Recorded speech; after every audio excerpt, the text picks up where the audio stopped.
America, Israel અને Iran આ ત્રણેય વચ્ચે ચાલી રહેલા યુદ્ધની વૈશ્વિક અસરો હવે સ્થાનિક સ્તરે ભારતમાં પણ જોવા મળી રહી છે।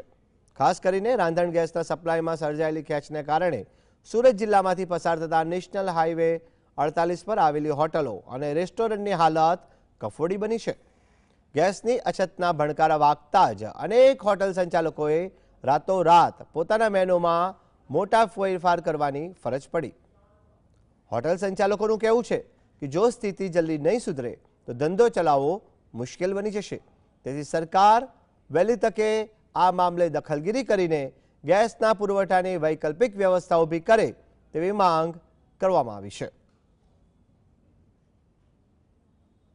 તો ચપાતી છે, પછી સાઉથ ઇન્ડિયન જેમાં ગેસ બધા વધુ વપરાતો હતો એ વસ્તુ અમે બંધ કરી દીધી છે અને લકડા અને કોલસાને બધું ચાલુ કરી અને અમે અમારું ચલાવીએ છીએ। આર્થિક સ્થિતિ તો નુકસાનમાં તો ઘણું એવું કહેવા જાય તો અમારા ધંધા પણ જરાક ઠપ થઈ ગયા છે।